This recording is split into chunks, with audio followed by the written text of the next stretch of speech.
A lot has been accomplished in approximately 2 months with my E90 335i. When I purchased it, only a few days went by before me and the awesome guys at Precision Sport Industries got to work on it. The goal from day one was to slap a single turbo kit on it and make massive power. But first I wanted to experiment. I wanted to see how much power we can get out of a sub $1,000 budget. Downpipes, inlets, intakes, front mount intercooler, a mobile app tune, and E30 fuel. To our surprise, we made around 462 wheel horsepower, and yes, that was on stock turbos. Then it was time for the big single. All the maintenance was taken care of first, and then I partnered up with Doc Race and installed their DR700 bottom mount single turbo kit along with their intake manifold. I purchased all the necessary fuel upgrades from Fuel It, and now it was time to go back to the dyno and see how much power this relatively affordable turbo kit can produce. All right guys, it's time.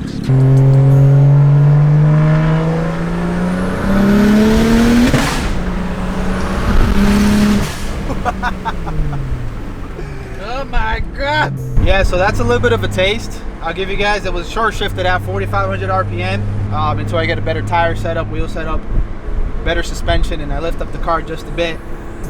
So that was just a little bit. The car is absolutely insane, guys. I'm sure you guys are already very familiar with this place. It's where I've dynoed the last 3 times or 4 times. We are at Titan Motorsports, and we're gonna use their dyno to chase big power with this DR700 bottom single turbo kit from Doc Race. The goal is 700 horsepower. 700 is the minimum, 750. So somewhere in between 700 and 750. And I think I'll be happy with that. And I think you guys would be very excited to see that as well. So let's get to it.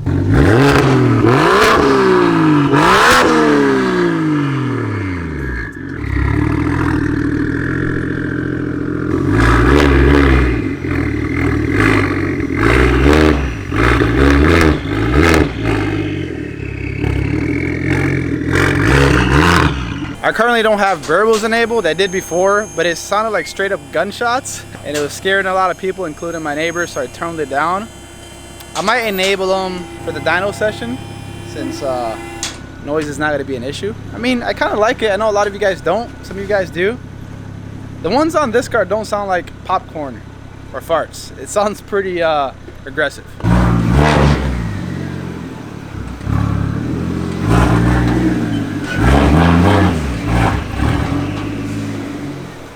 So here's the scoop, guys. We're gonna try to get 700 horsepower more today. I was doing a little bit of logs earlier today and some yesterday to get it dialed in for the dyno, so we don't have to spend all day here. It should be safe to run this on a dyno, but after I get this tuned and dialed in, I'm probably not a driver for a while until I get everything set up. Suspension, limited slip, obviously more aggressive wheels, better tires, wider tires. Because if I drive this car like this, I'm gonna probably end up killing myself. And since I know a lot of you guys are probably gonna be asking, let me go ahead and answer that. The tuner that I'm using for the E90 and the DR700 turbo kit is David Shoup. At no surprise, he's actually the guy that tuned my E93 in the past, and I'm probably gonna use him to tune my F10 and 5. He's just one of the best tuners out there, especially when it comes to the N54. He's very known within the community. So if you guys want to get your car tuned by him, I highly recommend it. I'll leave his information down in the description below. Hit him up via email, not his Facebook or Instagram. He doesn't really reply that much there, but if you hit him up on his email, he'll get back to you very soon. In case you guys are wondering, we're actually going to be flashing the ECU in the car with MHD. At no surprise.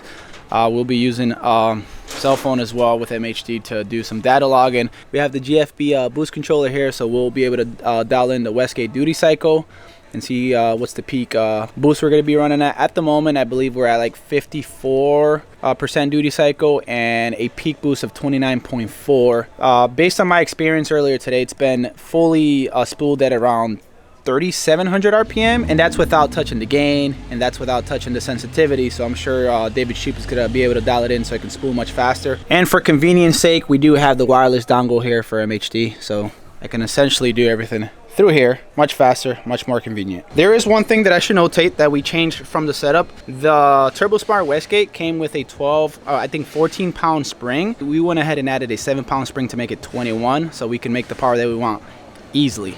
And everything else is pretty much the same how it came. We got the Doc Race manifold, 72 pound injectors underneath, the boost controller, the AIC, so we can control the injectors on for port injection over there. Of course, we got the intake, the outlet pipe that goes into the intercooler, 6266 Gen 2 precision turbo. And of course, we got the Doc Race charge pipe, and we have the tile blow-off valve. Other notable upgrades that were done to the car to make sure we reliably reach the power we were aiming for included the 7.5-inch Vrsf front mount intercooler that is rated for 1,000 horsepower. Keeping your intake temperatures as low as possible is very important, especially on a setup that has the intake cone mounted inside of the engine bay. I used the same intercooler in my previous build and had great results, so I decided to use it again. A CSF high performance radiator was a must as well. It's more durable than the plastic OEM one and much more efficient. Upgrading the fuel system is very important as well. Apart from going port injection with Doc Race's intake manifold, I upgraded the low pressure fuel pump to a Fuel It Stage 4 kit with a return line and fuel pressure regulator.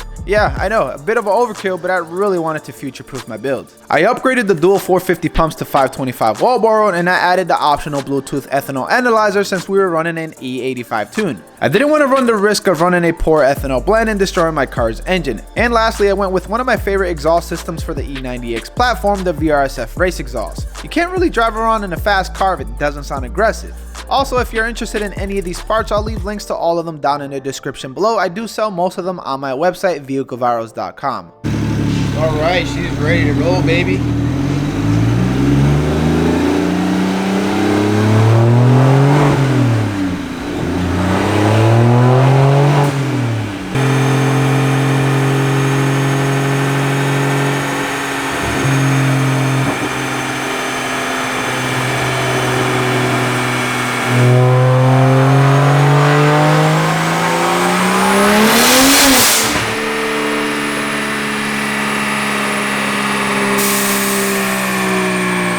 Guys, the damn E90 sounds insane. I'm sure like in video it doesn't even do it any justice, but in person, because of the Westgate dump that we have on the setup, it sounds scary. Well, I guess that's another thing that I should mention.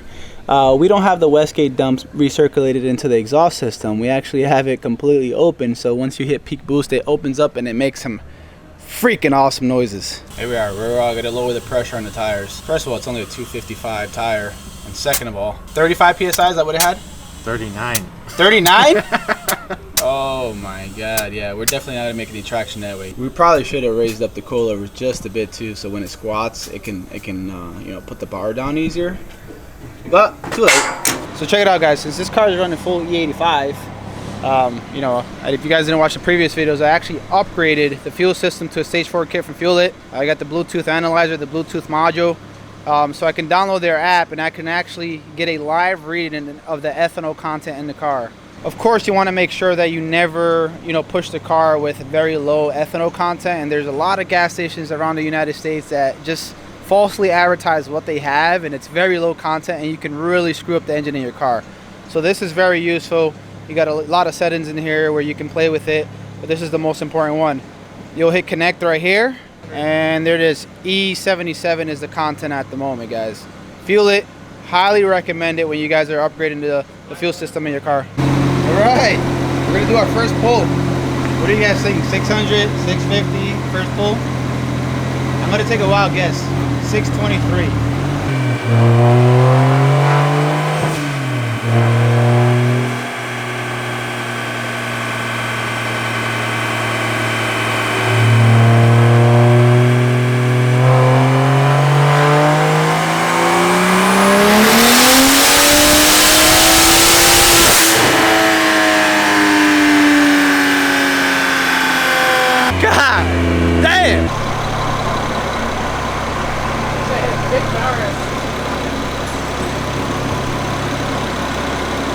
Well, I guess around 624 horsepower for the first pull. 611, that's pretty close. Torque is pretty lacking, 509 torque, and it peaks all the way at the very end of the RPM range. So I'm sure David's gonna tweet that. So we ran into a bit of an issue, but this time not mechanical related. The tires are just they're not meant for this power. So we got two choices, either to raise the car up just a bit or get somebody to sit in the trunk. And we're gonna go with that. Somebody's gonna sit in the trunk for now and see how that works. We're only 50 horsepower away from the goal, so hopefully we can make it work. 255 tires, 9 width wheels. It's not a good go. So we'll see what happens. This is what we had to do. We had to take desperate measures, get somebody to sit in the back.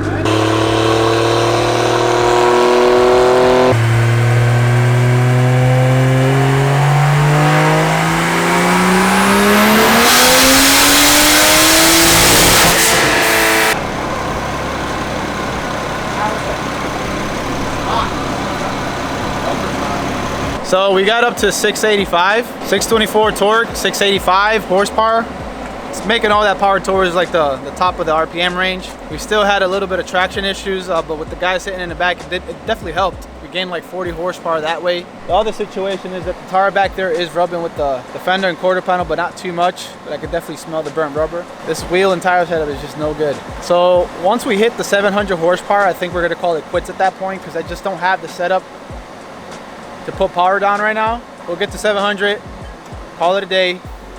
Come back when I have everything dialed in, suspension, you know, I lift it up a little bit, wider tires, wider wheels, and then we'll try to make more power. But the goal today is 700. Either I'm gonna get 700 horsepower or we're gonna blow the engine, one of the two, only option. Traction was definitely limiting us. I just didn't come prepared. 255 tires on Michelin Pilot Sport 4S tires just wasn't gonna cut it. We attempted to get the rear tires of the E90 closer to the front portion of the roller to help with grip. And of course, we would continue to have someone sit in the trunk as well. All right, guys, so we got a revision from David Shoup. We're gonna go back in here and flash a custom map, and now we got 1.6. I'll make you guys happy, make Ali happy. I'll put the burble settings, exhaust burble, and aggressive. We'll keep it on hard. Minimum RPM 1200. All right, we're good to go. Right map. All right, we're good to go. I'm gonna turn off the car, let it sit for 30 seconds, and we'll be ready for the next pull. All right, well, hopefully with this pull, we're gonna make the 700 horsepower. Also, it's gonna sound very nice with the burbles, hopefully. We'll see. I'm sure it's gonna be super loud though.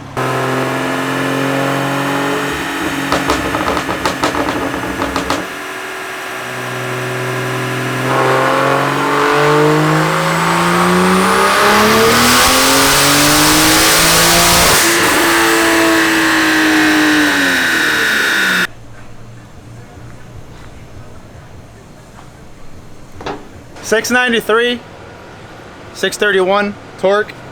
We're only 7 horsepower away from hitting our goal, 700 horsepower. Well, I guess it is true. DR700 is 700. We're putting the 700 in DR700, by the way. Yes. We sent the log over to David Shoup. He's gonna tweak it a little bit, and hopefully by the next time we do the pull, we'll be there, and then we get this guy some rest. This guy's been working nonstop on my car. Yeah, so it made quite a difference adding somebody in the back and then you know, placing the rear wheel on the middle portion of the roller. It suggested that we put it towards the front, but we kind of maxed out the adjustment down here. So it did pretty well though. The tire didn't slip, no grip issues, traction issues, and the car sounds freaking crazy. It literally sounds insane. That wastegate dump. Woo, some people like it, some people don't. That's my first time actually experiencing it on a car that I own, and I actually like it. So something that I should note here, I'm graphing a log here, one of the most recent logs. Intake temperatures are at 91. It is super hot here in Orlando, guys. I'm sure if it was cooler, I would probably already pass the 700 mark, but it's so hot and humid here, I'm sure that has an effect. Anyways, we're gonna go ahead and re-flash the map. We got another revision, and then we'll go from there.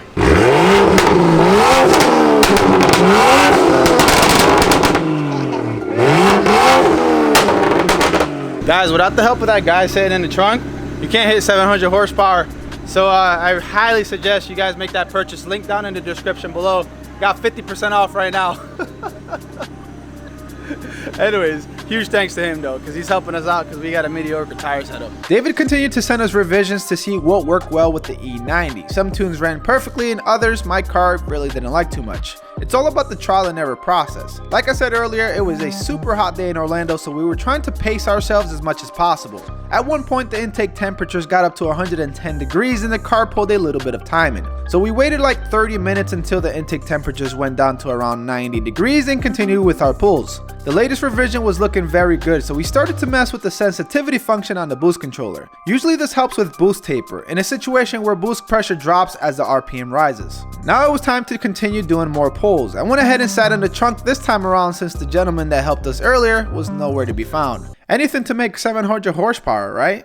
We were so damn close. 698 horsepower and 617 pound-feet of torque. All we needed was one more revision, one that should push it over the edge. This time around, it was very important for us to monitor timing, fuel pressure, and intake temperatures with this tune. I went ahead and set up all the live information for all of them on MHD. That way Ali can keep an eye on it while he was performing the dyno pull. Show you guys something. I had no idea there was different ways of correction matters. We've been using SAE the entire time, which is 698. Once you go to uncorrected, I'll show 702 for power, and then torque 623, and then you use the standard correction, which a lot of dynos use. That's 715. So technically we made 700, but for the sake of being consistent, we're gonna keep it at SAE and try to get 700 with that one, which it seems like that's the one that's harder to get up there. Just full transparency so you guys know. It's time, guys. It is time to hit the 700 horsepower. We got the last revision. It's probably the most aggressive one we've tried today. We're going for a home run. What I'm gonna do is I'm gonna sit the camera right here so we can capture the car. I'm gonna go sit my ass in the trunk so I can put weight back there, and fingers crossed, 700 horsepower. Technically, we already made 700 horsepower with the standard correction, but we're gonna make it with the other correction as well. That way nobody complains about it. We're ready!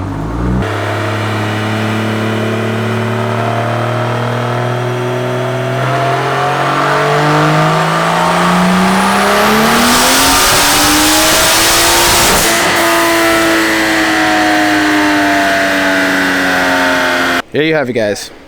700 horsepower. We did it. Thanks to the guys at PSI, Doc Race, David Shoup. 619 torque, which is absolutely insane. And if we go to the correction standard, which is a little bit more accurate, that's how I dialed in my E93. That's how we logged it and did the dyno.